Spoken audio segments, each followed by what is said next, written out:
वादतोषित विश्वेशम धर्म मार्ग प्रवर्तकम वंदे श्री हरिहरानंदम करपात्रम जगद्गुरुम। अहमर्थ एवं प्रत्यक अहम प्रत्यय विषय होना ही यदि प्रत्यकत्व का प्रयोजक होता तब प्रतिवादी का यह मत दूषित हो जाता कि हम प्रत्यय विषय जीव ही होता। क्योंकि बहुत से हम पर्याय स्तुति में ईश्वर को ही अहम प्रत्यय विषय कहा गया। यदि जीव एवं ईश्वर दोनों ही अहमर्थ हो तो तत्त्वमसि अहम ब्रह्मास्मि इत्यादि में अपृथकत्व लक्षण समानाधिकरण नहीं बन सकेगा।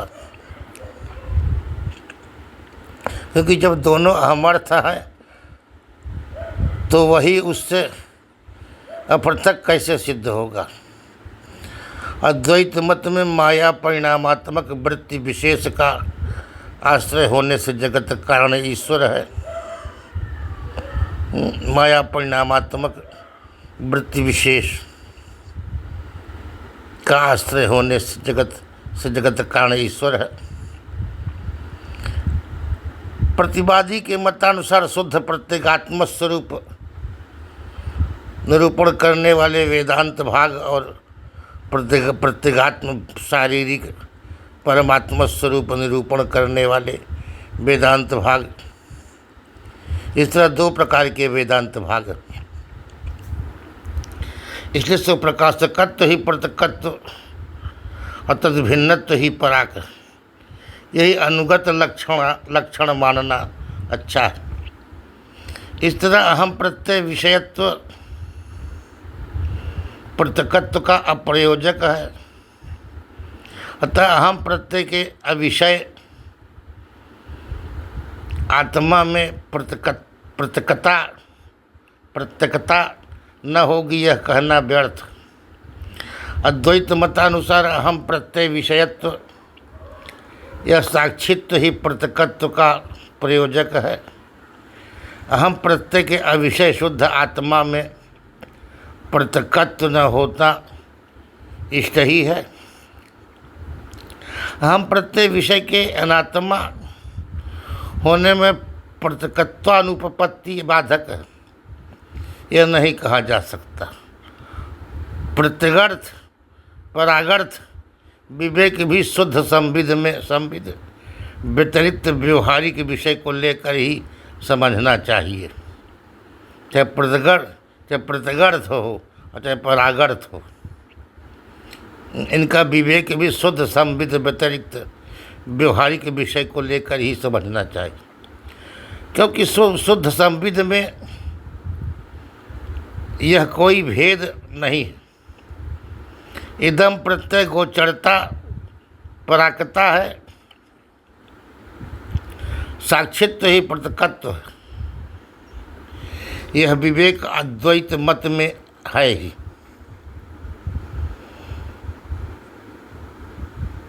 प्रतिवादी के मत में अहम प्रत्यय विषयता यदि प्रत्यकत्व का प्रयोजक होगी तो धर्मभूत स्वप्रकाश ज्ञान में भी प्रत्यक्षता न होगी। क्योंकि अहम प्रत्यय विषय धर्म स्वरूप आत्मा में यह पृथक ही।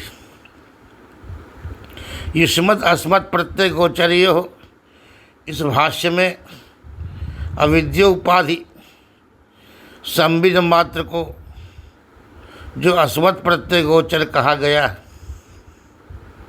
वह भी भ्रांतिकालीन अहम प्रत्यय गोचरता को ही लेकर, क्योंकि उस अधिष्ठान का शब्दांतर के व्यवहार नहीं हो सकता। अतः अध्यास विरोधी पूर्व पक्षियों की दृष्टि से अस्मत् प्रत्यय गोचर कहा गया, क्योंकि उन्हें अहमर्थ में ही आत्मतत्व का भ्रम। विषयिणो भाष्य में उसमें विषयित्व कहना भी संगत न होगा। दोनों शब्द लक्षणा से आत्मा अनात्मा के बोधक है। सर्वथापि अहम प्रत्यय विषय की अनात्मकता सिद्ध है। शुद्ध चैतन्य हम प्रत्यय का विषय नहीं। प्रतिवादी के मत में चिद अचिद ईश्वर तीन पदार्थ है। चिद अचिद विशिष्ट ब्रह्म। प्रतिवादी विशिष्टाद्वैतवादी। धर्मभूत ज्ञान अचित पदार्थ नहीं, क्योंकि वह स्वयं प्रकाश होने से अजड़। ईश्वर भी वह नहीं, क्योंकि प्रतिवादी को उसमें ईश्वरत्व स्वीकृत नहीं है।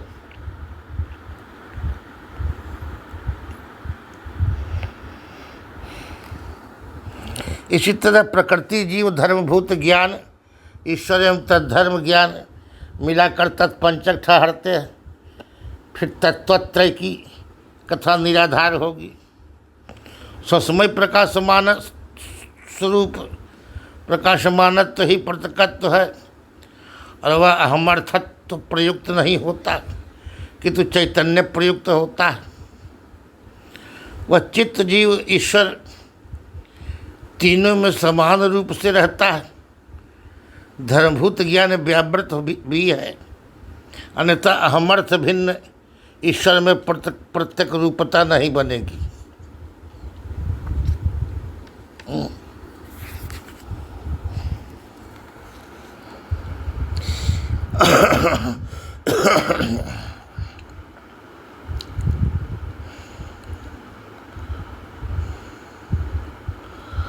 हंताहम इमास्तिस्रो देवता इत्यादि श्रुतियों में ईश्वर द्वारा स्वयं अहम शब्द का प्रयोग किया गया, वह भी शरीर संबंध की अपेक्षा से, क्योंकि आगे शरीर का प्रसंग है।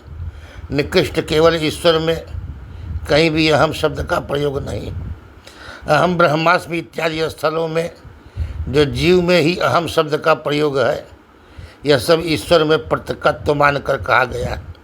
परंतु जब पद जीव परक है, तब तो ईश्वर को प्रत्यक कहा ही नहीं जा सकता।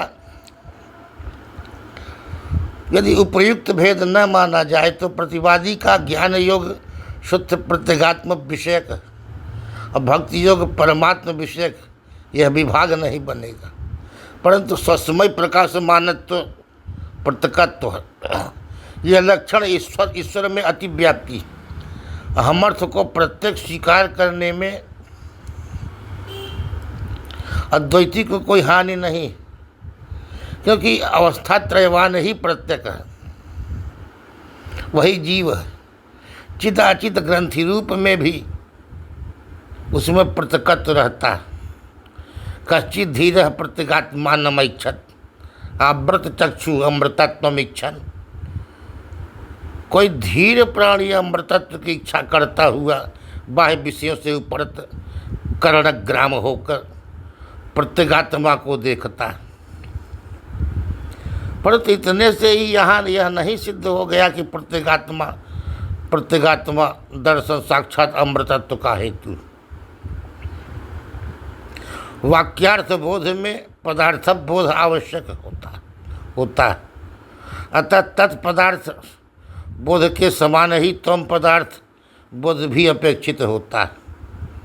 निषादस्थ पति न्याय के से प्रत्यगात्मा में कर्मधारय समास ग्राह्य होने पर भी कोई आपत्ति नहीं होगी, क्योंकि प्रत्येक रूप आत्मा प्रत्यगात्मा उसका अर्थ होगा। प्रत्येक या आत्मा प्रत्यगात्मा इस तरह तत्पुरुष समास के द्वारा प्रत्येक का आत्मा प्रत्यगात्मा इस तरह तत्पुरुष समास के द्वारा प्रत्येक के अंतर्यामी के दर्शन से भी मोक्ष होता है, यह कहना कोई महत्व नहीं रखता, क्योंकि अंतर्यामी के दर्शन से मोक्ष होता है यह कहने से ही वह काम चल ही जाता है। तमेव विदित्वाति मृत्युमेति इत्यादि श्रुति में सीधे ही परमात्मा दर्शन से मोक्ष प्राप्ति कही गई है। प्रत्येक पद औपाधिक आत्मा का ही बोधक है।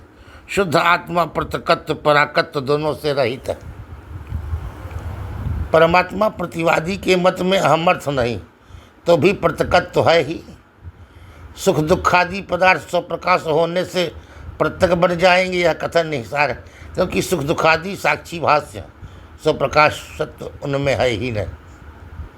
अद्वैत मत में स्वप्रकाश साक्षी ही प्रत्यक।